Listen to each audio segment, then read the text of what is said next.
Pues un gusto verlos a todos por este medio.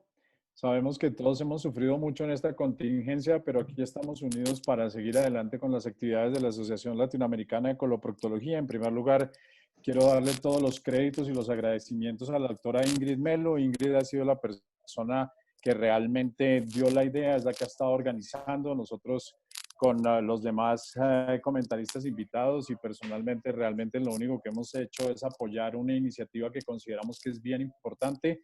Al doctor Luis Chiroque le damos el agradecimiento. Sabemos por qué nuestro gran amigo Javier Sandoval no nos acompaña.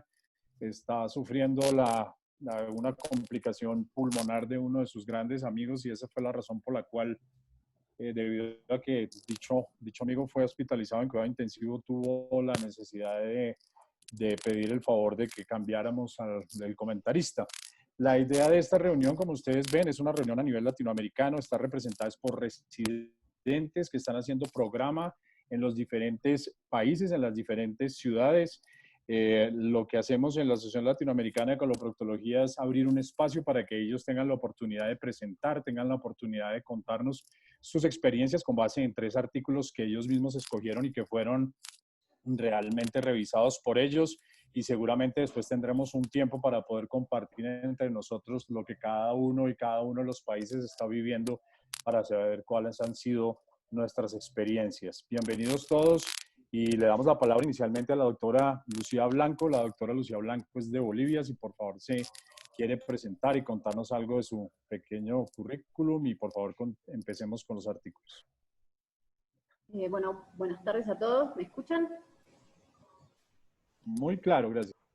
Excelente. Bueno, mi nombre es Lucía Blanco, tengo 35 años, soy cirujano general, me recibí de cirujano hace muchos años y empecé la subespecialidad de cirugía colorectal recientemente en el Hospital Obrero número 1 de la ciudad de La Paz, Bolivia. Me interesa mucho la cirugía colorectal, es algo que siempre quise hacer. Bueno, por motivos de la vida recién se me ha dado la oportunidad, ¿no?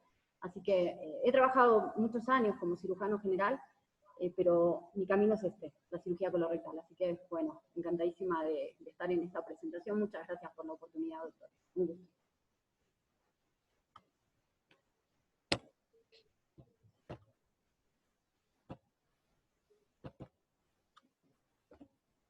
Bien, voy a empezar con mi ponencia. El artículo que he elegido es un artículo de la Sociedad Italiana de Cirujanos Colorectales, que ha sido publicado en una revista online de este país, y me ha parecido sumamente importante porque, bueno, menciona cosas que realmente son alarmantes, ¿no?, con la contingencia que se está viviendo a nivel mundial. El autor principal es el doctor Gaetano Gallo, y, bueno, encantada, como les dije, de participar en esta ponencia. Bueno, para ponernos un poco en contexto acerca de lo que es la infección del COVID, del SARS-CoV-2 que ocasiona el COVID-19, quiero referir primero números, ¿no?, que no solamente se reflejan en números, sino en vidas, ¿no?, en seres humanos. La cantidad de infectados a nivel mundial, según el último reporte de la Organización Mundial de la Salud, es de 2.800.793. Y la cantidad de fallecidos al momento, 193.710. Este artículo procede de Italia, y como vemos, la cantidad total de casos confirmados han sido 195.351, con un total de mortalidad, de muertes, de 26.384. Este país se encuentra en la fase de transmisión comunitaria, y en Bolivia, donde actualmente resido, tenemos un total de casos confirmados de 807, con una mortalidad total de 44 pacientes a nivel nacional. Bueno, haciendo un poco de memoria sobre el inicio de la infección, el primer caso del COVID-19 fue reportado en China, en la provincia de Hubei, en Wuhan. Y 3 meses después nada más, ya se mencionaban 125.000 casos en más de 118 países. Ahí surge como una real pandemia, ¿no? La OMS lo refiere como una real pandemia. En Italia el primer caso se reportó en febrero de este año, y desde ese entonces, bueno, se han cerrado todos los lugares de asistencia masiva: cines, teatros, las clases, museos, transporte público, todo. Bueno, estamos aprendiendo, esto es evidente que es nuevo y nadie tiene conocimiento real y 100% certeza de lo que está ocurriendo, entonces destacar que todos estamos aprendiendo. Entonces las recomendaciones que han surgido se adaptan a la realidad de cada hospital, de cada país, y en efecto son propensas a sufrir modificaciones durante la evolución de la enfermedad. Por eso, incluso las guías se están basando en el sentido común. Este cuadro me pareció bastante interesante porque lo que destaca es que en el hospital donde trabaja el doctor Gaetano, están destacando que solamente están haciendo los procedimientos de urgencia.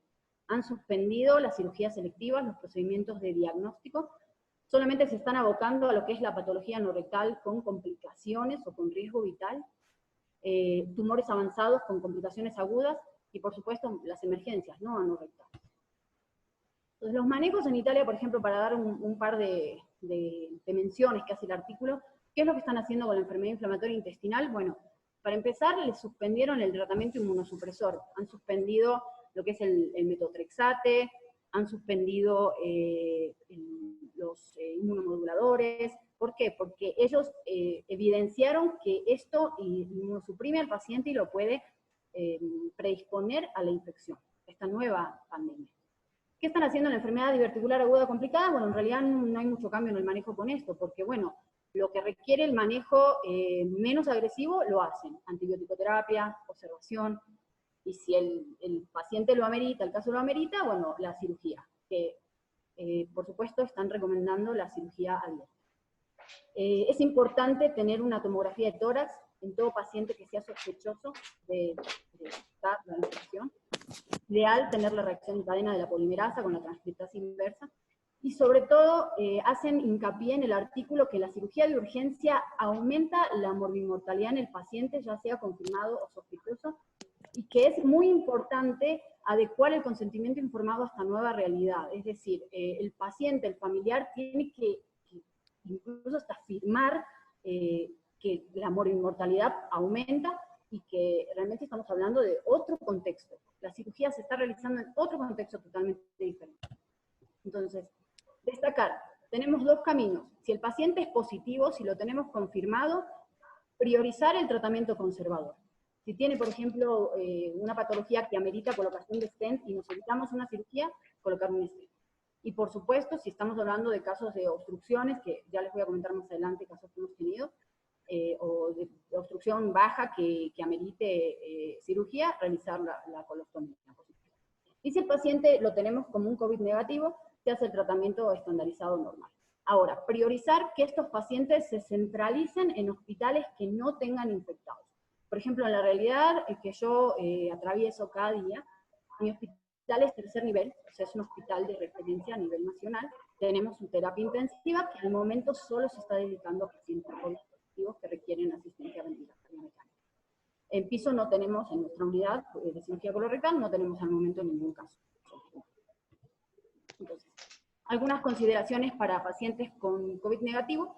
Se les realiza pruebas repetidas de esputo o hisopado nasal, esto me refiero al artículo, es lo que refieren en el artículo.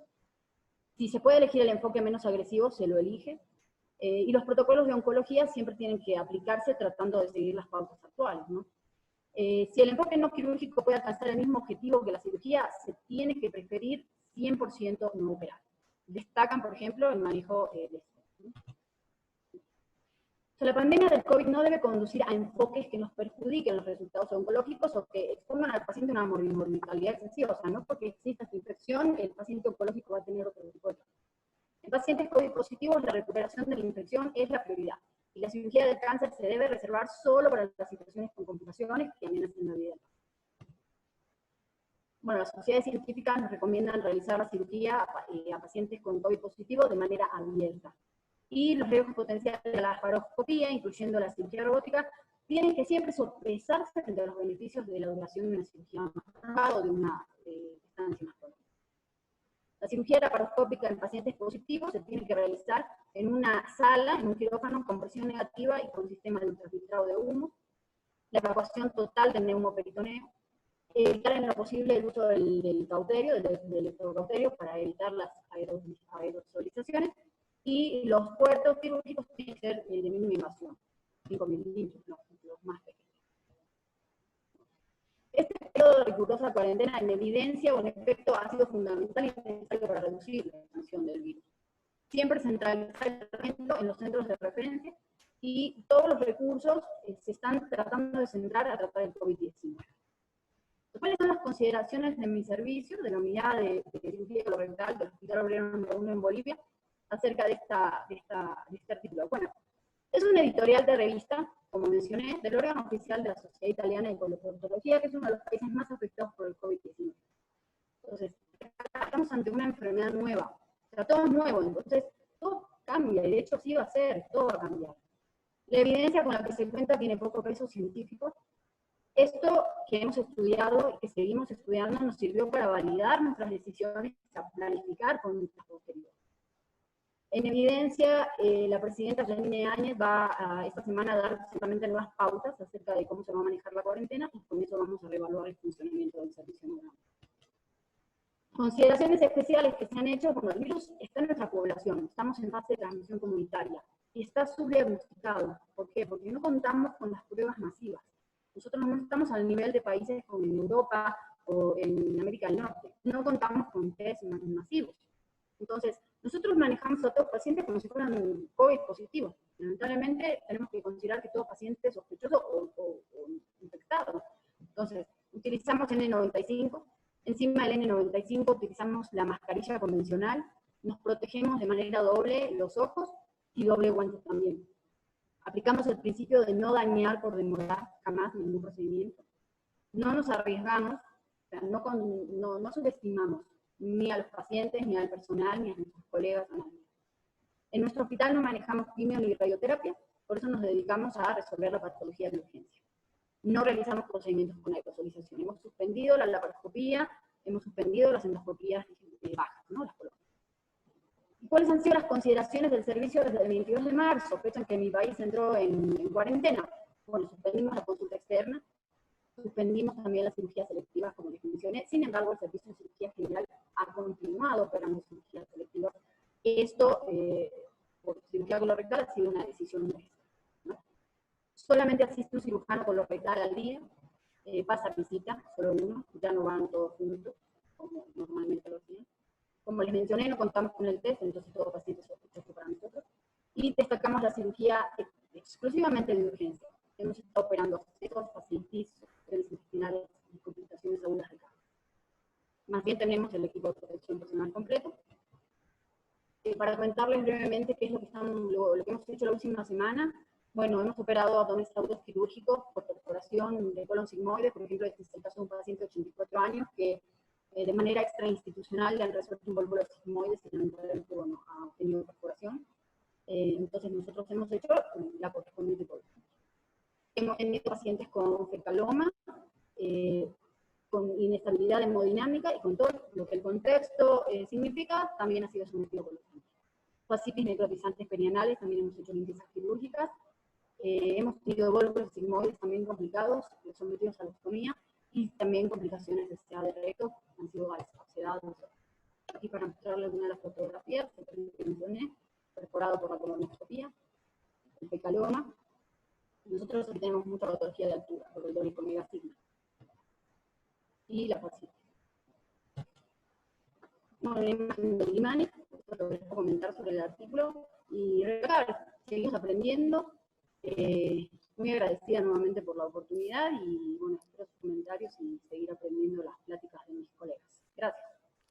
Doctora Blanco, excelente presentación, bellísimas las fotos de tu bello país. No tengo el gusto de conocerlo, espero algún día viajar y conocer esas bellezas que presentaste, seguramente con el Salar de Uyuni y otros que estaban ahí en las fotos que me parecieron preciosas. Le vamos a dar la palabra al doctor Vega y luego al doctor Vergara, y le voy a presentar los 3 artículos, y seguramente con estas presentaciones ajustadas al tiempo, como la de la doctora Blanco, que duró exactamente 11 minutos, vamos a tener tiempo para la discusión.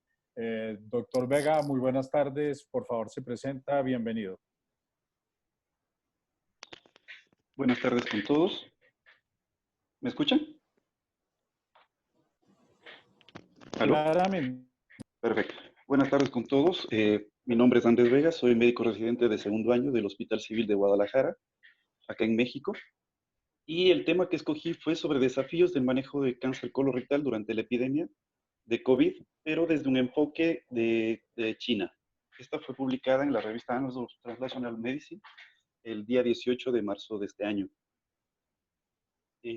Como antecedente, algo que ya mencionó la doctora Blanco, tenemos que el primer caso reportado fue el 1 de diciembre del 2019, pero parte de lo que nos da esta revisión de caso es que encontraron una asociación del 1% de los pacientes que presentaban COVID a un antecedente de cáncer, sea este que estuvo quimioterapia, estuvo de reciente diagnóstico o posoperado, en referencia al 0,29 de los pacientes con incidencia de cáncer en China.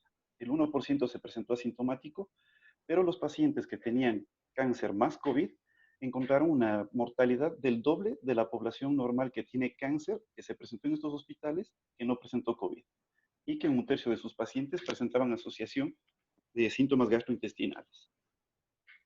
En el abordaje que ellos realizan, tiene muchísima importancia en su inicio lo que fue el nexo epidemiológico, sobre todo con contactos, y los síntomas clásicos como fiebre alta, tos seca, dolor de garganta, y a todos los pacientes se les realizaba una radiografía de torres de ingreso, pero algo que mencionan ellos es que tienen para ellos un gol estándar de criterio diagnóstico como la PCR en tiempo real, secuenciación genética viral y serologías para IgM, teniendo que la consulta o en el hospital que asisten los pacientes con cáncer presentaban un 43,8% fiebre desde su ingreso. Ellos nos hablan que parte del abordaje y su gol estándar es la realización de una colonoscopía electrónica. Ahora, no nos definen si están hablando de fotocromatografía, están hablando de reconstrucción por reconstrucción de lo que es el abordaje por cápsula endoscópica o si es con tomografía de 126 cortes y reconstrucción 3D. Pero lo que sí nos dejan claro es que si es que se hace colonoscopía, debe hacérsela en una sala ventilada con presión negativa y que tiene que ser esterilizada por lapso de 2 horas con peróxido de hidrógeno vaporizado. Este es el algoritmo que presentan ellos, o sea, si llega y tiene nexo epidemiológico más fiebre, si no lo tiene, se hacen los exámenes de rutina y pasa esto hacia un equipo médico multidisciplinario. Pero si presenta fiebre o exposición epidemiológica, se investiga esta fiebre con todos los estudios y además de lo que es para COVID específicamente, si se excluye COVID, vamos a manejo especializado por el equipo multidisciplinario y si es que es positivo, este paciente es aislado y se comienza con su tratamiento para COVID. Este equipo multidisciplinario que lo llevan ahora, se suman el neumólogo y el intensivista, que no siempre estaba formando parte del equipo, con el plan y el objetivo de evitar falsos negativos, infecciones cruzadas, que se pueda realizar los diagnósticos con los medios disponibles en el hospital y que se haga el tratamiento individualizado al paciente para un máximo beneficio y se diseñe estrategias para el seguimiento durante la consulta. ¿En qué estrategias encontraron ellos? En los pacientes que no presentan un cuadro de cáncer de abordaje urgente y no tienen coronavirus, lo dividen en 3: cáncer temprano, avanzado o metastásico. En cáncer temprano, si son lesiones premalignas, recomiendan un abordaje endoscópico o cirugía transanal y que en el caso de que esto no sea posible, diferir cirugía. Si tenemos ya un nivel de T2, que se difiera cirugía, y cuando tenemos cáncer de colon avanzado, quimioterapia neoadyuvante. Pero en lo que estamos hablando de recto, cuando tenemos cáncer avanzado de medio y bajo, quimioradioterapia, tipo T3 en medio y bajo, radioterapia y diferir la cirugía cuando tenemos cáncer en recto alto, neoadjuvancia con quimioterapia. Y si tenemos una respuesta efectiva al cáncer colorectal, con la neoadjuvancia es entrar en un protocolo de Watch and Wait. Y los pacientes que tienen metástasis por cáncer colorectal, si no han recibido neoadjuvancia, que la reciban. Y en el caso de que tengan ya una respuesta, que se valore un nuevo ciclo de adjuvancia y que sobre todo se difiera su cirugía. En los casos que no son urgentes, pero que presentaron coronavirus, el abordaje es con el neumólogo y el epidemiólogo, que lo llevan a un aislamiento, se profundiza en lo que es el nexo epidemiológico y si presentan síntomas atípicos y es enviado, si es que no está grave, a domicilio o en su defecto es hospitalizado con una cuarentena de 14 días, considerando que el periodo de incubación es entre el tercer y séptimo día, en la que se dilata el tratamiento que está recibiendo o pospone el tratamiento que debería recibir y si está recibiendo algún tipo de tratamiento, se lo suspende y se enfoca en el tratamiento del coronavirus. En los casos de urgencia que no tienen coronavirus, se prioriza el manejo médico. Hablemos que estos pacientes, por lo general, en lo que reportan en este estudio, van a presentar una estancia prolongada, son personas de edad mayores, más de 65 años, en el que al realizar una cirugía agresiva, no necesariamente va a permitirnos terminar con una resección de tipo R0. Ellos manejan 3 parámetros, sobre todo si los pacientes 3 cuadros, obstrucción sangrada y perforación. Si estos fracasan, pues si es que son estables, van a lo que es colocación de stents, colonoscopia diagnóstica y terapéutica, o angiografía para embolización. Pero si estos fracasan o si la condición no es favorable, estos pacientes van en 2 escenarios, a lo que es cirugía convencional o laparoscópica.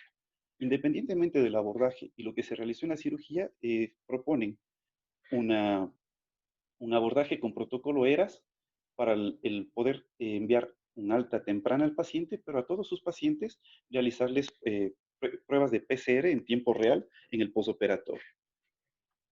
En los pacientes que son de urgencia, y estos sí son sospechosos o confirmados de coronavirus, dividen en 2. Uno, si son cuadros leves como subocluidos o con sangrado medio o leve, igual, stents, colonoscopía o angiografía para embolización, pero si son negativos o hubo fracaso con los anteriores, estos pacientes deben ser llevados a cirugía, con la particularidad que deben ser derivados a un hospital equipado para COVID, en el que su personal tiene que tener equipos de protección personal de tercer nivel, quirófanos con presión negativa, y sin estos, obviamente para disminuir tiempos quirúrgicos se utilizan dispositivos de de energía avanzada, se recomienda que estos se eviten, y si se los va a usar, que tengamos dentro en quirófano un aspirador extra y a su vez un purificador de aire.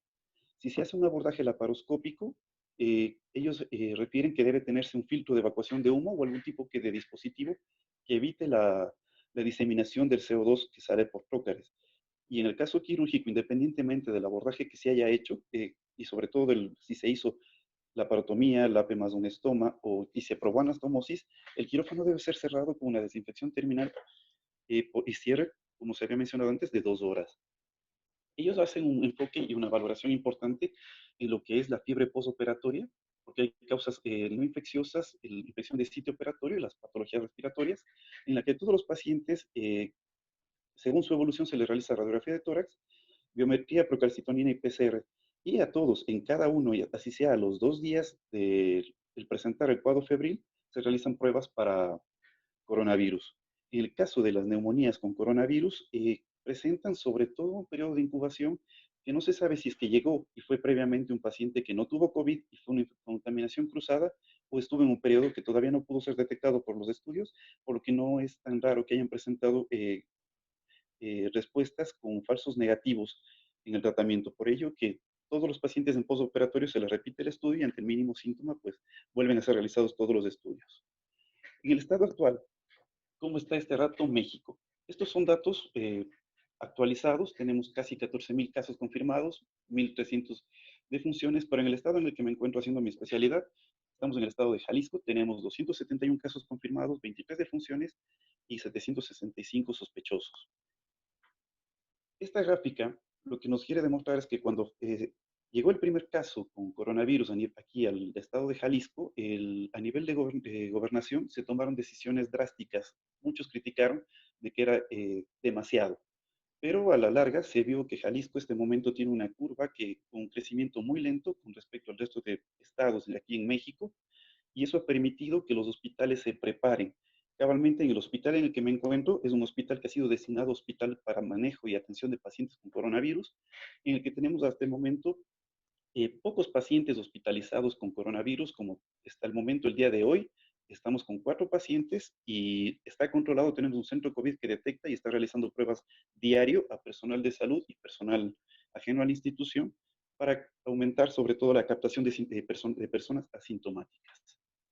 Como servicio, ¿qué medidas se tomaron para el manejo de esta pandemia de coronavirus?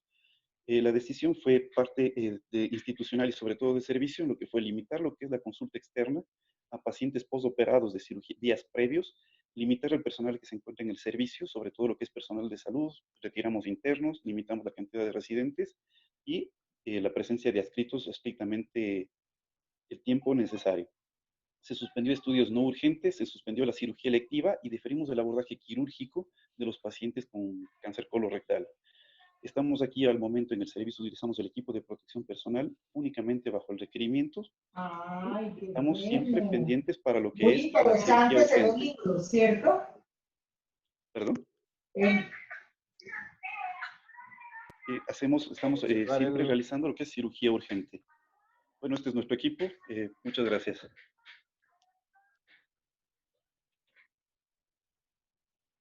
Mil gracias, doctor. Estuvo excelente su presentación, doctor Vega, muy a tiempo. El profesor Maciel a la cabeza como uno de sus docentes y tener el privilegio de tenerlo como maestro. Un gusto saber de las noticias de México, por la preocupación que a todos nos ha generado por los medios, lo que hemos visto, y seguramente vamos a tener un buen periodo de tiempo para poder discutirlo. Esperemos que sí.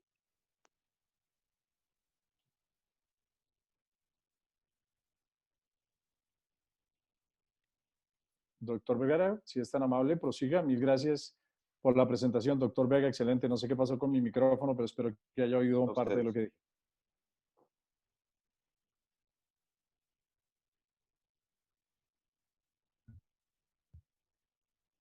¿Me escuchan? Claramente, gracias. Buenas tardes. Bueno, soy el doctor Ramón Vergara de Centro Médico Central de la Trinidad, cirujano general, actualmente cursando el segundo año de la residencia de coloproctología en la institución antes mencionada en Caracas, Venezuela. Les traigo a colación este artículo que me llamó poderosamente la atención y porque es algo que podemos y a lo que nos enfrentamos diariamente, ¿no? ¿Cuál es el uso apropiado de la laparoscopia sobre los procedimientos abiertos en el clima actual de COVID-19? Fue un trabajo, una revisión bibliográfica que hicieron los autores, presentado en la revista, en el Journal de Cirugía Gastrointestinal en abril de este año. Fíjense, esto es una microfotografía de un microscopio electrónico de la autoría de la Asociación, de la Asociación Americana de Alergias e Enfermedades Infecciosas. Y la traigo a colación porque el desconocimiento de la enfermedad y la teorización sobre la posibilidad de transmisión por aerosolización del virus ha llevado en muchos lugares a la prohibición del uso de la cirugía laparoscópica en este momento de pandemia. Los autores se realizan esta pregunta. El neumoperitoneo permite una aerosolización concentrada del virus, por lo tanto se presume que estallidos repentinos por las válvulas Stroke durante el intercambio de instrumentos, durante la ventilación de los mismos, puede permitir la transmisión del virus.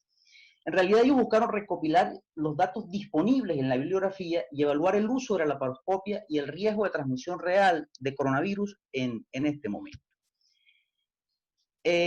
Consideraciones para tomar decisiones en el momento de operar: exposición y bienestar de pacientes y proveedores de atención médica, conservación de recursos que incluyen camas de hospitalización muy valiosas en este momento, equipos de ventilación, equipos de protección personal y medicamentos.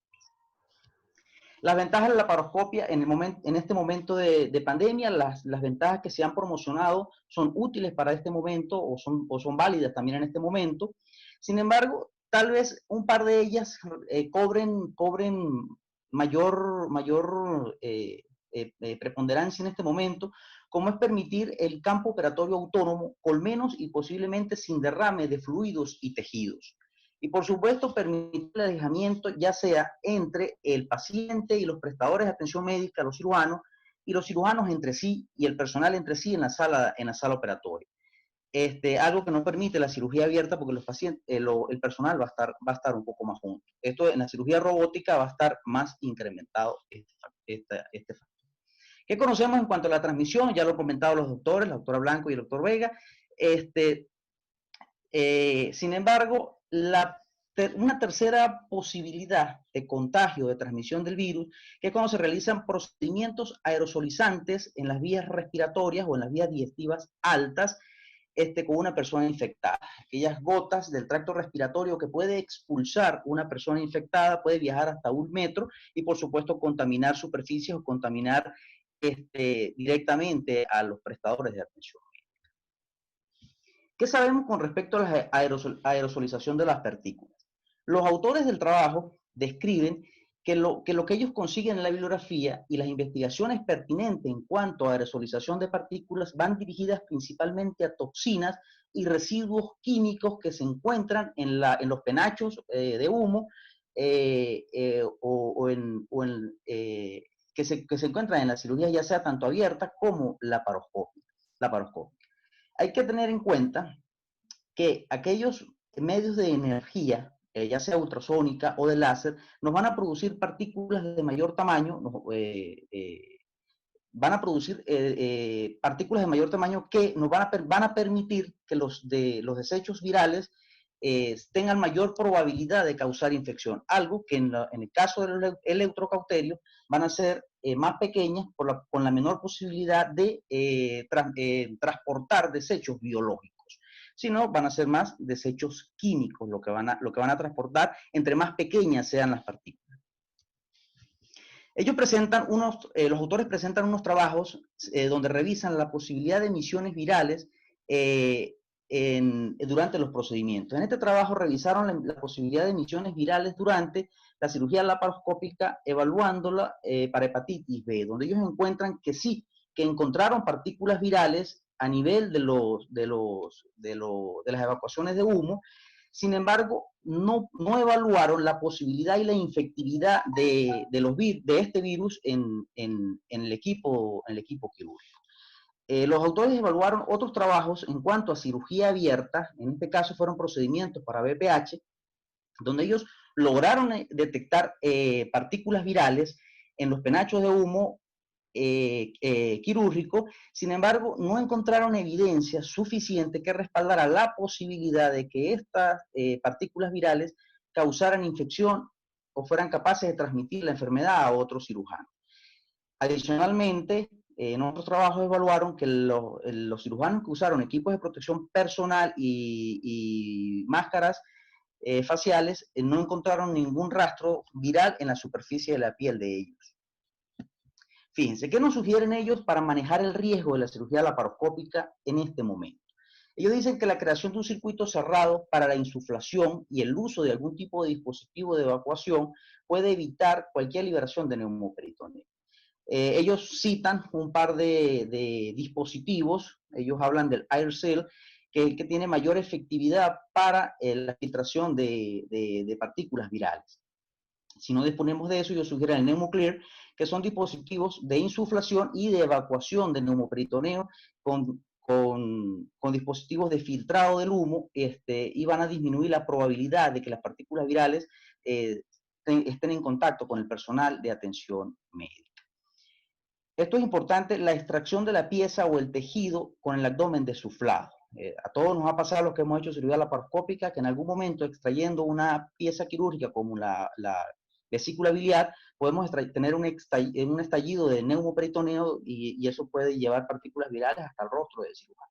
Las incisiones pequeñas de los trócares para evitar la fuga de neumoperitoneo por los mismos.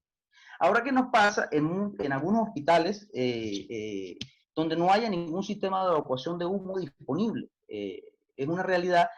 Y fíjense, la succión directa de los trócares para permitir la evacuación del humo, y a ese dispositivo se pueden integrar el uso de filtros de tubos endotraqueales. En la parte inferior derecha podemos ver una foto de un dispositivo de filtrado, en este caso un dispositivo de filtrado mecánico. También tenemos los dispositivos electrostáticos, y ellos pueden atrapar las partículas virales o bacterias, en este caso el virus del COVID, y pueden disminuir la probabilidad de que ocurra una transmisión, en el caso de que no hayan dispositivos para evacuación de humo. Utilizar los equipos de protección personal y el uso de respiradores N95, y sugieren utilizar presiones menores a 12 milímetros de mercurio, por supuesto sin afectar o desmejorar la seguridad en el momento de la cirugía para el paciente. ¿Qué concluyen ellos? Que no encontraron evidencia científica para apoyar el uso de la cirugía abierta sobre la laparoscópica o robótica para reducir la transmisión del COVID-19. Sin embargo, hay mucho que aprender de esta enfermedad y por supuesto las posibilidades de transmisión van a estar presentes y las tenemos que considerar a pesar de que la bibliografía es muy vaga aún. Fíjense, ¿qué recomiendan ellos para concluir su trabajo? Minimizar el uso de dispositivos de energía durante procedimientos cuando sea posible.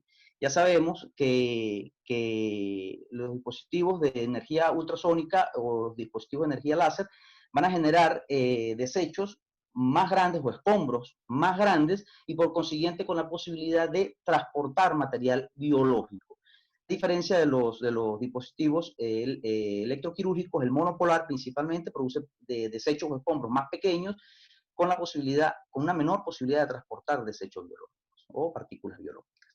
Usar un circuito cerrado con dispositivo para evacuación de humo, usar el equipo de protección personal mejorado en el quirófano y usar presiones iguales o inferiores a 12 milímetros de mercurio. Al finalizar la cirugía del neumoperitoneo, evacuar el neumoperitoneo utilizando un dispositivo especial. Este es un resumen del trabajo. Vamos a ver algunas particularidades de Venezuela, una pequeña tabla que les traigo acá para no aburrirlos mucho ni abusar de su tiempo. Hasta el momento, 325 casos confirmados con 10 decesos. Esto es estadística oficial.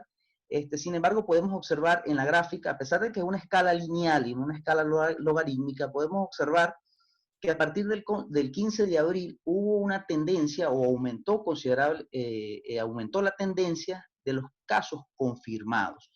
Esto lo que nos concluye es que estamos comenzando apenas, a pesar de que hemos tenido una evolución lenta, ¿no? Con las particularidades de la Venezuela actual que todos ustedes pues conocen. Fíjense, buscando información conseguimos esta tabla de la Asociación Panamericana de la Salud y la traigo a colación es por esto. Miramos esta gráfica y vemos un aumento constante y progresivo de la enfermedad. Lo que nos dice es que tenemos que adaptarnos al momento actual y a las características de esta nueva enfermedad, porque va a estar con nosotros tal vez un largo tiempo y en realidad no sabemos hasta qué momento nos va a quejar. Por consiguiente, pues adoptemos y adaptemos la cirugía moderna, la cirugía laparoscópica a esta realidad, porque bueno, no la vamos a cancelar, ¿no? Por esto. Bueno, les hablo Ramón Vergara, cirujano general, residente de segundo año de proctología del Centro Médico Docente de la Trinidad. Doctor Vergara, excelente su presentación. Nuevamente yo quiero felicitarlos a los tres, a la doctora Blanca, al doctor Vega y al doctor Vergara, porque realmente cumplieron exactamente con lo que nosotros queríamos. 10 minutos de presentación, las tres presentaciones resumen claramente los tres artículos que ellos escogieron y estoy seguro que la discusión va a ser una discusión supremamente activa, supremamente agradable entre un grupo de coloproctólogos, de amigos y de residentes que si no fuera por ello, realmente no tendríamos las motivaciones que tenemos para seguir haciendo docencia. Veo muchísima gente, se nos llenó el cupo, más de 100 personas quisieron haber entrado por el celular. Hay una cantidad de comunicaciones por WhatsApp en donde todos, desafortunadamente, muchísimos se quedaron por fuera, pero estamos seguros que esto va a quedar grabado y que además la próxima que vamos a hacer muy pronto, Ingrid, estoy seguro que la vas a hacer igual de bien como la has venido haciendo y nuevamente te doy las gracias. Tenemos como comentaristas invitados, eran realmente 4 docentes, pero uno de ellos, el doctor Fabio Campos del Brasil, se disculpa, no pudo comunicarse, no pudo entrar dentro de la reunión. Tenemos al doctor Chiroque de Lima, Perú.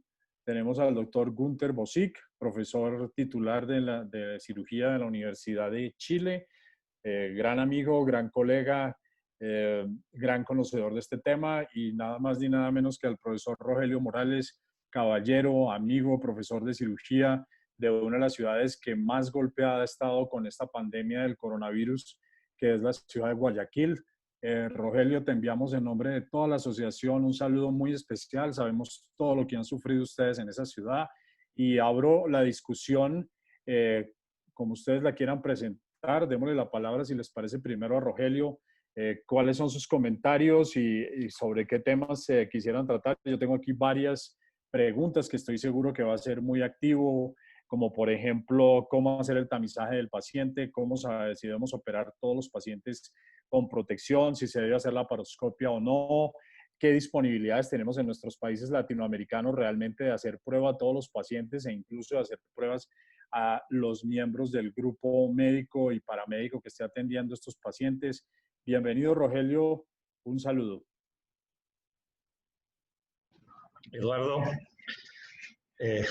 Ingrid, a todos buenas tardes, gracias por la invitación, una reunión muy productiva, una gran idea. Y realmente, primero que nada, agradecerles a todos vosotros por la preocupación que han tenido para los colegas ecuatorianos y especialmente los que estamos viviendo esta pandemia acá en Guayaquil, donde realmente se desbordó el tema. Lógicamente que nadie estuvo preparado, pero los países que tenían mejor organizado su sistema de salud y sus hospitales y clínicas privadas, se está viendo que los números de ellos no son tan malos como los nuestros. Aquí en el Ecuador el reporte oficial es el último de 24,000 casos comprobados, pero hace 4 días el New York Times publicó que a estos casos del Ecuador hay que multiplicarle por 30. Entonces estamos hablando de que posiblemente acá es una afectación muy grande. Lógicamente que se reporta por parte del gobierno 800 casos de defunciones, pero hay personas que evidentemente murieron con COVID, pero como no tuvieron el chance de hacerse la prueba, entonces entran como neumonía atípica y esos son muchos. Uno de las 3 charlas me gustaron mucho, muy profesionales los colegas, pero hay una cosa que yo les quiero transmitir, que fue un error aquí en Guayaquil. Cuando fuimos afectados con la pandemia, todos los hospitales prácticamente, a excepción qué sé yo, de la maternidad o de los hospitales pediátricos, todos, sin excepción, incluso clínicas privadas aceptaron pacientes con COVID. Y esto no fue lo más adecuado. Siempre se tenía que haber dejado, como se insinuó algunas veces, ciertos sitios donde no puedan estar, no ingresen pacientes COVID. Porque cuando se repletaron los hospitales con pacientes COVID, se comenzaron a morir personas que en otras condiciones no se hubieran muerto si los sistemas o si el hospital estaba funcionando normalmente, digamos. Si entre marzo y abril aquí en Guayaquil el año pasado se murieron unas 500 personas y este año entre marzo y abril se han muerto 2,000 personas. Entonces quiere decir que hay 1,500 de más. Y de esos 1,500 de más, solamente 800, digamos, de esos 800 son por COVID. Hay 500 personas de más de este mismo periodo del año pasado que se han muerto por diferentes causas. Gente que no pudo acceder a hacerse sus diálisis peritoneales en hospitales de la Seguridad Social porque se abarrotaron de COVID e infectaron todo. Viejitos hipertensos que no podían salir a hacerse sus controles. Personas diabéticas que no pudieron retirar sus medicinas en la Seguridad Social porque estaba el hospital abarrotado. Entonces y a esto una que en Guayaquil estamos en época de calor y hay un brote importante de pacientes de dengue también. Entonces todo se nos juntó. Y una de las cosas que vamos sacando claro es esto, ¿no? De que ahora ya hay clínicas que están operando, se puede operar solo para emergencias, desde luego, como dijo la doctora Blanco, solo emergencias y de pacientes que no estén contagiados. Para esto hay que hacerle la prueba al paciente, prueba al médico y más que la radiografía de tórax, hay que hacer una tomografía, que es lo que los intensivistas aquí se dieron cuenta de que da mejores, desde luego, imágenes. Esa imagen en vidrio esmerilado que muchas veces no se ve en la placa de tórax, sí se la detecta en un paciente con COVID, con la tomografía. Como les digo, ahora vamos a pasar, me parece que desde el día 4 hay un lío aquí en el país en este momento porque se quiere sacar a la gente ya poco a poco a través de una especie de semáforo, ciertos días uno, ciertos días el otro, otros, pero esto los epidemiólogos llaman contaminación en rebaño. El nombre es muy feo, rebaño. Es decir, ya prácticamente se infecta el que se tiene que infectar. Y esto es muy riesgoso. Entonces, es muy riesgoso porque yo veo con envidia cifras de países que Bolivia, muy poquitos personas que han fallecido, pero aquí se cuentan por miles. Y Guayaquil prácticamente es del 80% de la afectación a nivel nacional. Está aquí en Guayaquil, que es una ciudad de 3 millones de habitantes, donde se hizo, también hay que decirlo, un manejo muy político de la crisis desde el comienzo. Miren la diferencia con Quito, que está menos afectada, porque tuvieron ellos la suerte de tener un alcalde que es médico, y él manejó con criterio médico y no político el tema. Entonces, importó enseguida, digamos, las pruebas rápidas, actuó mejor. De todas maneras, yo les quiero decir que esto algún momento puede desbordarse en nuestros países con sistemas de salud que no son los adecuados. Todos tenemos deficiencias y en esta crisis se desnudaron más las deficiencias nuestras y posiblemente también deben haber en otros lados. Y una de esas deficiencias, como les reitero, es la falta de organización y la falta de previsión y al comienzo perder la cabeza y infectar todo. Y después de eso, darnos cuenta que se murieron gente que no debía haberse muerto porque no estaban con enfermedades que no se les podía salvar. Entonces, esta es una de las principales enseñanzas que hay que tener. Cierto es que el COVID es lo principal este rato, pero no debemos olvidarnos que tenemos una gran cantidad, bueno, menos que en Europa, pero tenemos muchos viejitos que no se les permite salir. Nosotros ya llevamos 1 mes y medio con toque de queda desde las 2 de la tarde. Y de mañana solamente se puede salir o al banco a hacer compras, mes y medio así. Y aún así las cifras son, como dijo Eduardo, espeluznantes. Gracias, Rogelio. Bien. Comentario, quería preguntarle al doctor Bosic. En el primer artículo que presentó la doctora Blanco se hablaba sobre la enfermedad inflamatoria intestinal. ¿Qué están haciendo ustedes con ese grupo de pacientes de enfermedad inflamatoria intestinal? Nosotros aquí en Colombia tenemos una incidencia quizás un poco más baja de lo que tienen en el cono sur o lo que tienen realmente en los países muy desarrollados, pero quería saber qué están haciendo, cómo están manejando esos pacientes que venían con tratamientos inmunosupresores, que venían recibiendo otro tipo de tratamientos. Gunther, bienvenido. ¿Qué tal? ¿Cómo están? Saludos a todos. Para mí es un honor estar acá. Es una alegría verlos, escucharlos a algunos, saber que nuestro presidente actual está recuperado. Para mí fue una noticia muy buena verlo salir del hospital, una alegría enorme, igual que la profesora Angelita. En mi país estamos en este momento en una fase de discusión porque llegamos al plató, aparentemente. Desde hace 5 días, aproximadamente 5 o 6 días, el número de pacientes no ha superado los 500, 550 y se ha mantenido igual. Y tenemos la suerte de haber superado en este momento los pacientes mejorados en relación a los pacientes, ¿cómo se llama?, portadores de la enfermedad.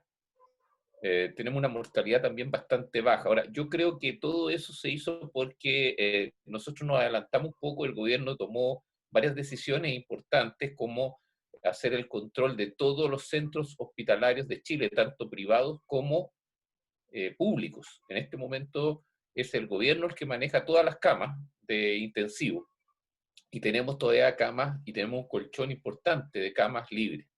Sin embargo, como esta es una enfermedad nueva, no sabemos si el comportamiento va a ser el mismo. y por lo tanto hemos adoptado las mismas medidas que se han adoptado en prácticamente todos los países, siguiendo a los países europeos, pero sabiendo que nosotros no tenemos la misma cantidad de dinero que tienen los países europeos. Las falencias en Latinoamérica son muy importantes. Hay que priorizar el uso de todos los medios de protección personal. No se puede despilfarrar como lo hacen ellos. Ya quisiera yo hacer lo mismo que hacen en China, por ejemplo, ¿no es cierto? Pero con presión negativa, con desinfección, etcétera. Eso acá es imposible. En ningún país de Latinoamérica se puede hacer, yo creo, salvo en lugares muy puntuales y en clínicas privadas con mucho dinero. Pero el resto de nosotros no podemos hacer eso. Actualmente les voy a contar el estudio que hizo el epidemiólogo, porque nosotros estamos pretendiendo volver en este minuto a cirugías electivas. Se habían suspendido todas las cirugías electivas, salvo oncología y urgencia. Los tratamientos inmunosupresores también se suspendieron, como la pregunta que tú me estás haciendo, qué es lo que sucede, pero tenemos poca incidencia nosotros de colitis ulcerosa y de Crohn. No como otros países, digamos. Pero hoy día estamos en la discusión, justamente hoy día tuvimos una reunión discutiendo cómo vamos a volver a esta nueva normalidad o a esta normalidad protegida. Fíjense que el estudio que hizo el epidemiólogo de allá, que es un cirujano plástico además de ser epidemiólogo, dice que si en Chile en este momento ustedes hacen 2 pruebas de PCR y las 2 son negativas, la posibilidad de que el paciente esté infectado es 1 en 100.000, con 2 pruebas de PCR negativo, hoy, en Chile. Y con una, la posibilidad es 1 en 10.000. Por lo tanto, nuestro objetivo en este minuto es dividir nuestro hospital en una zona COVID positivo y en una zona COVID negativo. Para suerte nuestra, nuestro hospital es muy largo. No es un hospital alto, sino que es más bien largo. Ocupa casi una cuadra completa de lado a lado, y tiene solo 5 pisos para arriba, y el 5.º piso es la dirección, así que son 4 pisos en realidad, y la idea es dividir eso. Ya los pabellones están divididos, hay unos pabellones que se ocupan en este momento solamente y que están orientados a preparar salas de cuidado intensivo si es que son necesarias, y hay otros pabellones que están destinados a la cirugía. Ahora, ¿cómo entrar a esta nueva normalidad? Es el problema, porque no tenemos que ver, por ejemplo, el policlínico, hacerlo unidireccional. O sea, el paciente entra por un lado y sale por el otro lado sin tocar nunca ni devolverse. Distanciar las horas médicas, media hora al menos, para que no haya acumulación de personas en la sala de espera, porque sabemos que no solamente es un médico, sino que son muchos box de atención que funcionan simultáneamente. Tenemos que ver si el paciente puede pagar vía online, para que cuando llegue inmediatamente ingrese a la consulta sin necesidad, ¿no es cierto?, de pasar a ningún otro lado a pagar. Todas esas son cosas que estamos recién nosotros viendo. Y nuestro principal problema no es la infraestructura, ni es poder hacer eso, sino que nuestro principal problema es que en Chile las pruebas de PCR no las puedes hacer salvo que las notifiques directamente al Ministerio de Salud. O sea, uno no puede pedir a un paciente una prueba de PCR, puesto que es el gobierno en este momento quien está manejando no solamente el número de PCR que se hace, sino que el resultado. Independiente de que el paciente pague de manera particular o privada la prueba, nosotros tenemos que reportarla. Y la obligación es reportar solo pacientes que tengamos duda diagnóstica. Solamente eso. No podemos pedir una PCR en este momento para operar cirugía electiva. No podemos. Yo creo que No es quería, es que está bueno, yo estoy también en Chile, pero en la clínica sí se puede. Nosotros para poder operar pedimos. Sí, en las clínicas privadas se puede, pero tienes que llenar siempre el formulario, o deberías llenar un formulario que te llega. Ya. Ahí en la Dávila, que es donde trabaja Rodrigo, que está ahí, lo pueden pedir. Pero yo sé que tienen que llenar un formulario, por lo menos en el hospital, es la dificultad que tuvimos hoy día en la mañana, y que se conversó, que teníamos que necesariamente llenar ese formulario, que es un formulario que va al Ministerio de Salud. Así que en eso estamos, esa es nuestra posición, eso es lo que queremos volver nuevamente a esa normalidad poco a poco. no sabemos si nosotros nos vamos a disparar o no. Nuestro epidemiólogo dice que no, dice que esto va a disminuir y va a ir disminuyendo.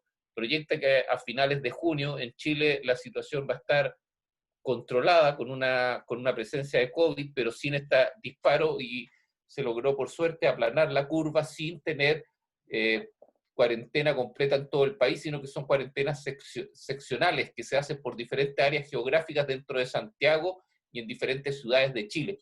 Pero nunca se ha hecho una cuarentena completa. Pero tenemos que lograr todos los países volver a la normalidad en el momento adecuado, y eso depende mucho de lo que nos digan los epidemiólogos, sin lugar a dudas.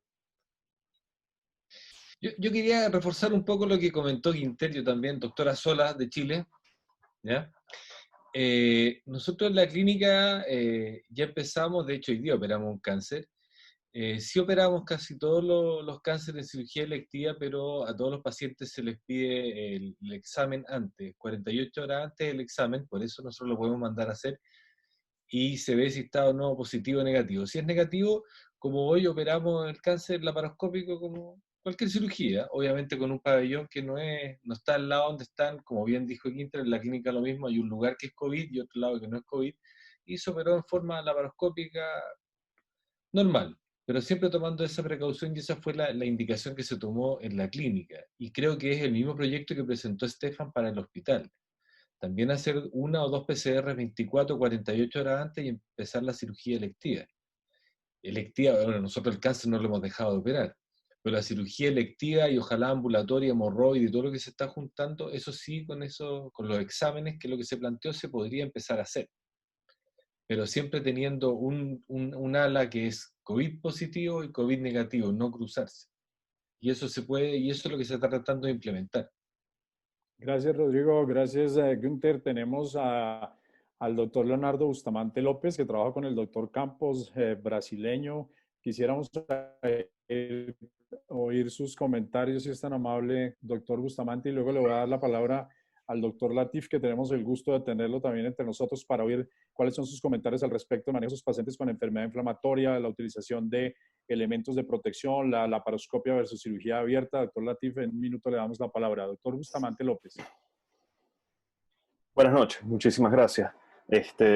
Primero, no soy brasilero, soy venezolano. Estoy trabajando en estas tierras por cuestiones que me imagino que todo el mundo se imagina ya. Trabajo con el doctor Fabio y trabajo en el Hospital Das Clínicas, que tenemos el Instituto de Cáncer, que es un instituto que solamente trabaja con cáncer en todos los tipos de cáncer. Y ha disminuido mucho la cantidad de cáncer que nosotros estamos operando en el Instituto de Cáncer, pero se mantiene todavía algunos pacientes que ya tienen el tiempo estipulado y que la gravedad de ese paciente nos obliga pues, a hacer esa cirugía. Por otro lado, las cirugías electivas están suspendidas por completo, como ya muy bien dijeron, solamente quedan las de emergencia y las oncológicas. Y en verdad, tanto en los hospitales privados como en los hospitales públicos, llama la atención que ha disminuido tanto la cirugía de emergencia, la cantidad de pacientes de cirugía de emergencia, como la cantidad de pacientes que entran al hospital. Una cosa que nos ha llamado mucho la atención. No hay tantas apendicitis como había antes, no hay tanta colecistitis como había antes, y eso es un punto que nos llama poderosamente la atención y que nos invita a reflexionar un poco sobre las indicaciones de estas cirugías. Como coloqué en uno de los comentarios que puse en el chat, esta ciudad y este país son de los más graves que han tenido en el mundo. Estamos de 10º, primeros en Latinoamérica, lamentablemente. Sí les puedo decir que por la cantidad de personas que hay aquí en Brasil, que 210, 215 millones de personas, toda esa densidad de población se ha visto reflejada en ese número de pacientes, y por supuesto en esta ciudad, que es donde hay un porcentaje importante, se han visto muchos casos. Incluso el primer caso de Latinoamérica estuvo aquí. Nos preocupa un poco que no todos los pacientes se les está haciendo la prueba porque no hay suficientes pruebas. Entonces, pacientes que nosotros pensamos que tienen la enfermedad, pero son moderados o son leves, muchos de ellos se van a sus casas con el aislamiento que decidimos realizar. pero la mayoría no se le hace el examen. Entonces, esos números que están mundialmente conocidos por Brasil, me imagino que son, como dijo el doctor, se tienen que multiplicar por muchos para conocer la realidad de ese virus actualmente. Gracias, doctor. Justamente queremos darle la palabra, discúlpeme, al doctor Chirigote, porque el doctor Chiroque del Perú, expresidente de la Sociedad de Cirugía Endoscópica del Perú, tiene guardia, y debido a la situación del Perú quisiéramos oír su comentario sobre la laparoscopia. Ahorita volvemos con el doctor Latif y con usted. Muy buenas tardes para todos. Felicitaciones a la doctora Blanco, al doctor Vergara y al doctor Vega. En primer lugar, para felicitar la iniciativa, y en segundo lugar, recuerdo un club de revistas, y me gustaría hacer un comentario con respecto al artículo del doctor Vergara, la tipificación del sistema GRADE o GRADE, que permite valorar la validez, ¿verdad?, de los trabajos que se han presentado. Todos son observacionales básicamente, o revisión de literatura. Y obviamente el nivel de evidencia pues está elevándose en la medida que más casos hayan en el mundo y más estudios randomizados se den. Eso en cuanto a lo que significa el club de la revista y la evidencia. Y sobre todo las recomendaciones, porque si el nivel de evidencia no es tan alto, obviamente las recomendaciones también van a ir en esa misma medida.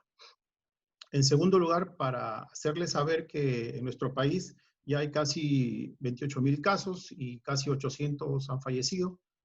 La curva todavía sigue en ascenso. Estamos en cuarentena desde el día 16 de marzo y se va a prolongar hasta el día 10 de mayo. Con respecto a la disposición, ¿qué se va a hacer? Pues la cirugía electiva fue eliminada. El Hospital Almenara, donde trabajo con el doctor Sandoval, es un hospital que tiene 1.100 camas. La cirugía electiva ha sido suspendida completamente.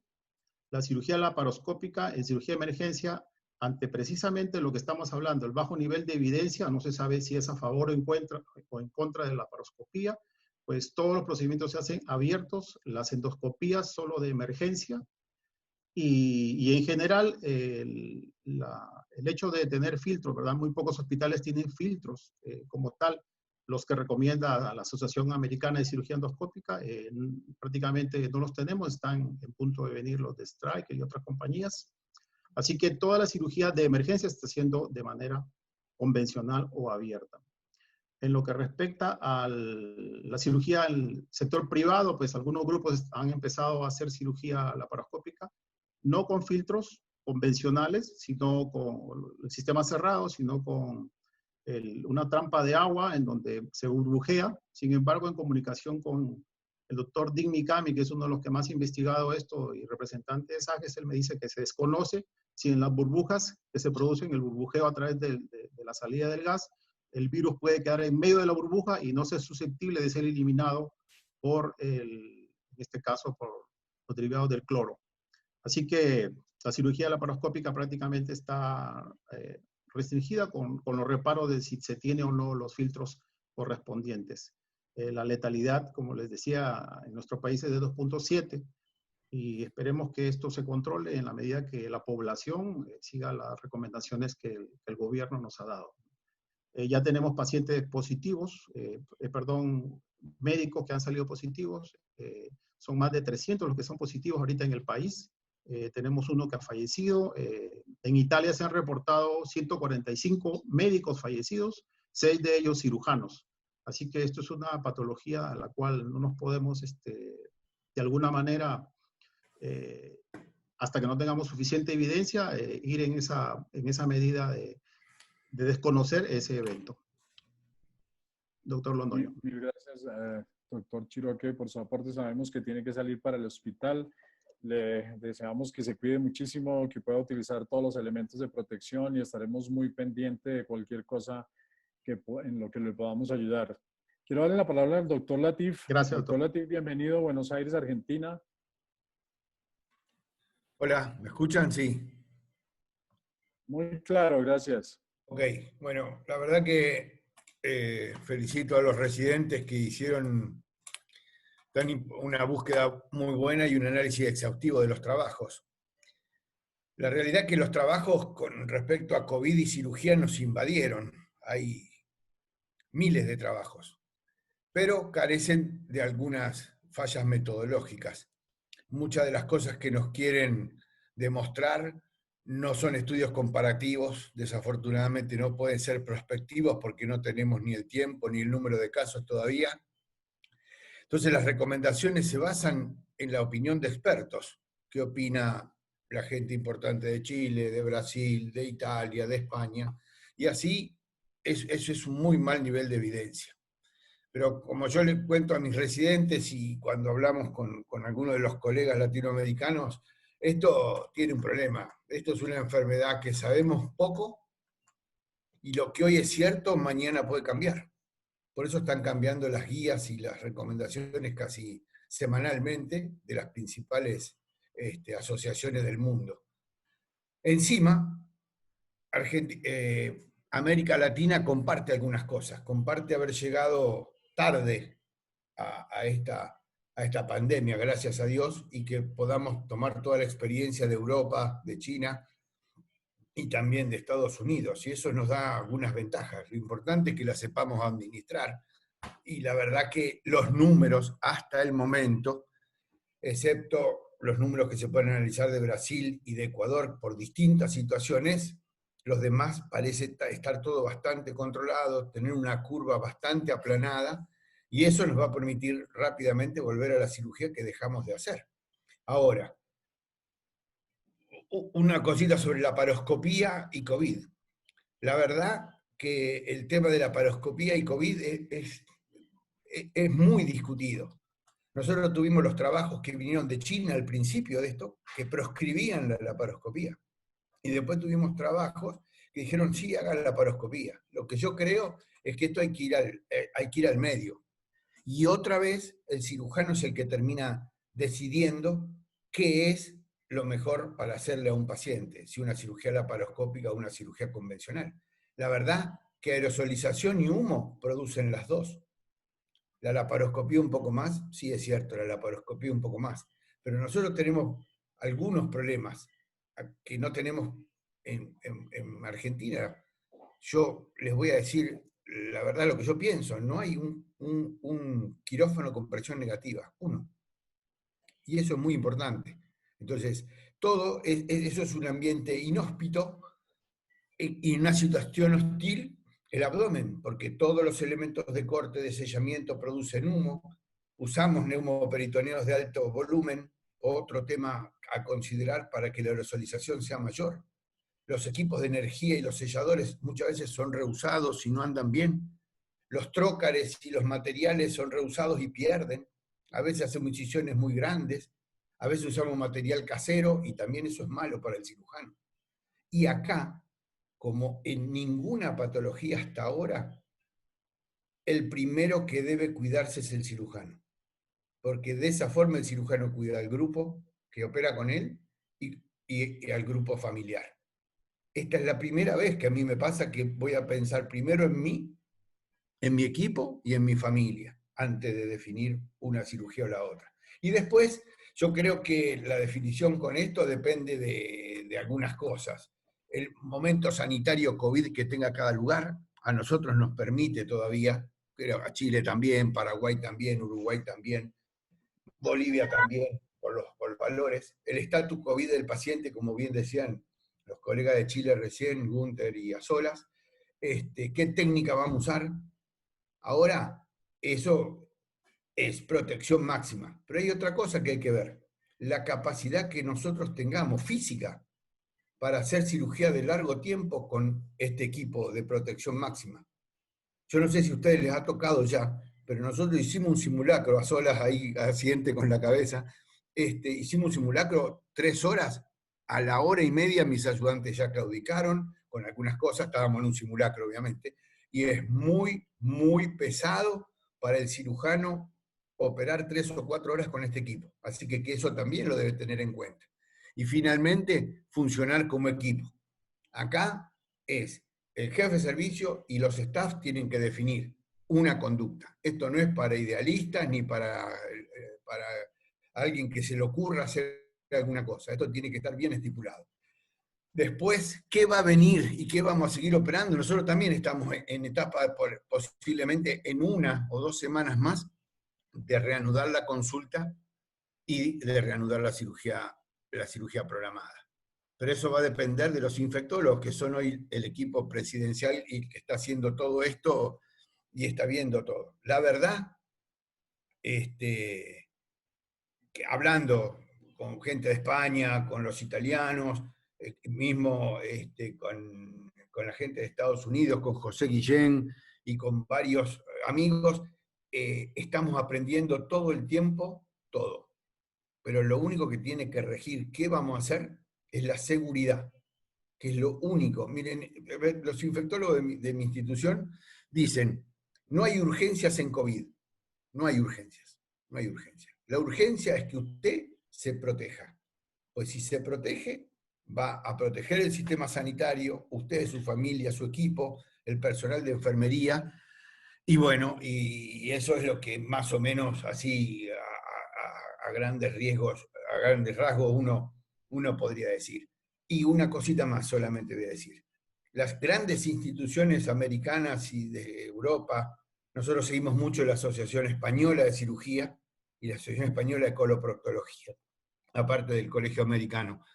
Y fíjense que sus recomendaciones van variando con el aprendizaje.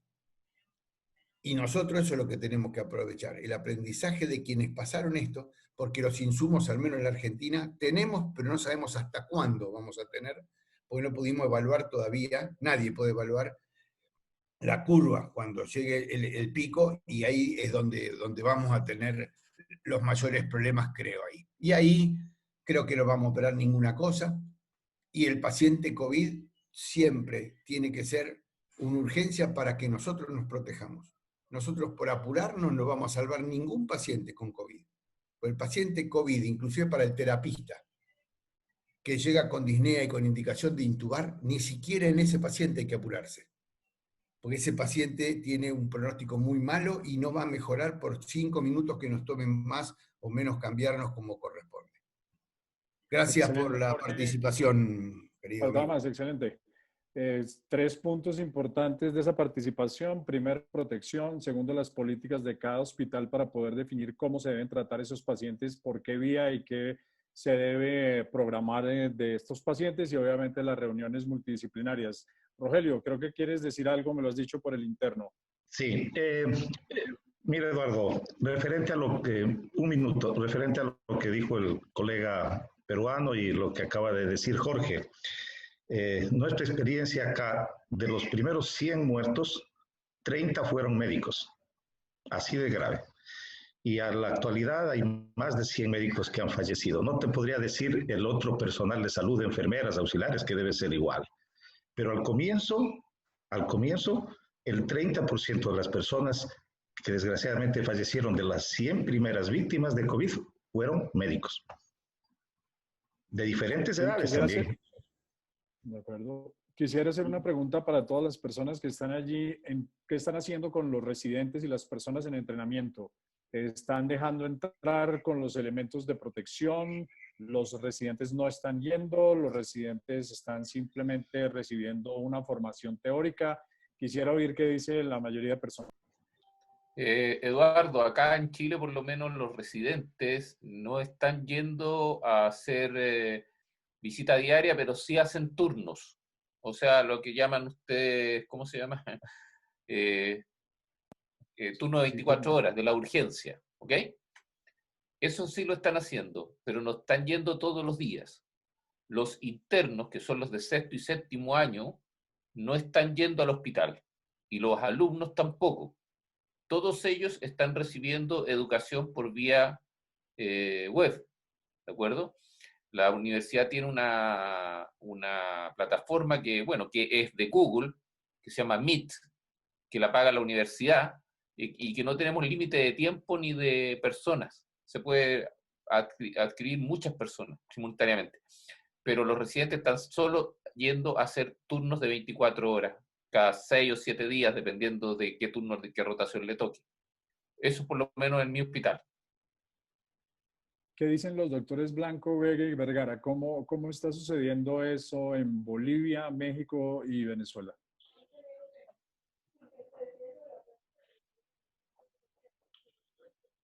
Bueno, acá en lo que es México, en el hospital en el que estamos, se ha reclutado para la atención de personal COVID a lo que son residentes de medicina interna, de cirugía general y de especialidades clínicas, como son hasta el momento los de reumatología, que ya tienen entrenamiento completo en medicina interna, son los que se encuentran haciendo guardias en el área de COVID. Son turnos rotativos de 4 horas en el que se ponen todo el equipamiento de seguridad única y exclusivamente cuando llega paciente. Y el resto del personal se limitó la permanencia de los internos y por residentes pues estamos asistiendo por guardias semanales. En el caso de que hay consulta de los pacientes postoperados los valoramos y la cirugía general y las cirugías en sí, en el caso de que son urgencias pues las presentamos pero con abordaje abierto. La cirugía laparoscópica por parte de hospital no nos ha permitido, la disposición es que no se haga la laparoscopía mientras esto se estabiliza un poco más. Doctor Vega, si le entiendo bien, quiere decir que solamente cuando el paciente ya es positivo se ponen todo el traje de protección No, o asume que todo paciente potencialmente es COVID. Cuando el paciente llega a centro COVID, positivo o no, el equipo se viste en ese momento y lo valora. Excelente, gracias. Doctora Blanco. Bueno, yo estoy yendo a diario, solo unas horas en la mañana. Hago la visita con el cirujano colorectal que está, de turno ese día, esa mañana. Y bueno, estamos resolviendo urgencias. No estoy haciendo turnos de 24 horas. Recalcar que nuestros COVID solamente están en terapia intensiva.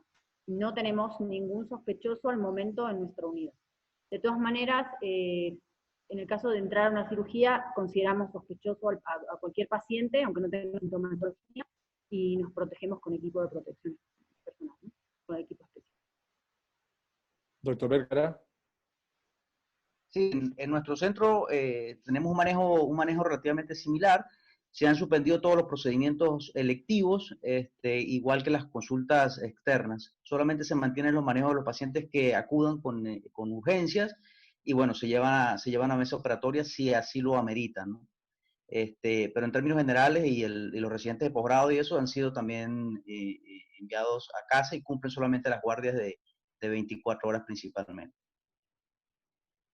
Doctor Bustamante, discúlpeme haberlo cortado anteriormente, si todavía está con nosotros, quisiéramos oír su comentario y no tenía el gusto de saber que usted era hermano venezolano al lado de nosotros. Siga.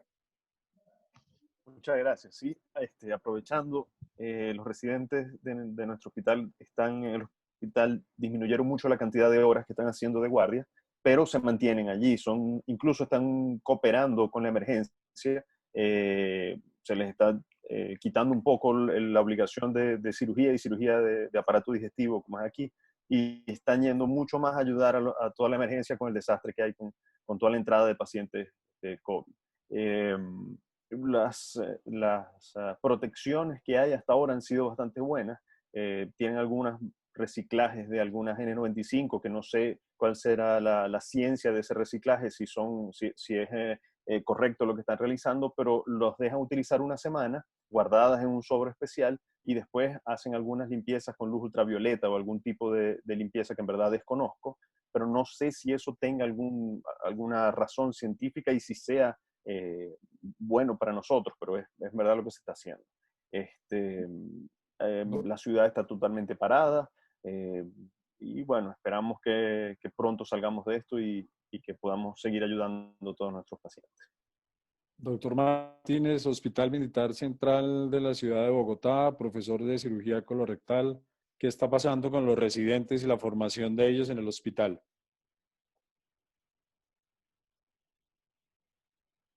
Carlos. Doctor Martínez. Pero, yo he podido intercambiar alguna experiencia con un primo que trabaja en Estocolmo y ellos realmente han tratado de entender que esta es una enfermedad que llegó y que se va a quedar al menos 2 años. Y hasta que la población no tenga una infección 70% es posible que tengamos que convivir con ella. Ellos saben que el riesgo en gente joven de morir es mucho más bajo. Entonces, están priorizando que la infección y la inmunidad de rebaño la adquiera la gente más joven.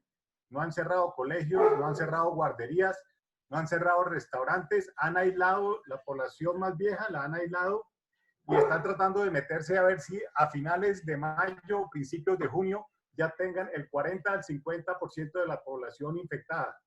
¿Sí? De esa proporción no me cabía a mí en la cabeza con el pánico que tenemos aquí en Sudamérica. Ellos van mucho más tranquilos, ¿no? Yo pienso que los equipos quirúrgicos, los especialistas quirúrgicos mayores, los que ya estamos llegando a ser senior, y los más jóvenes tienen que mantenerse, no se pueden romper y cambiarse en este instante de pandemia por ayudantías de médicos generales que no tienen ningún entrenamiento, y sacar a la banca y sentar en la banca a los residentes que ya tienen un entrenamiento quirúrgico. Yo creo que debemos enfatizar en la utilización de los elementos de protección personal. La gente joven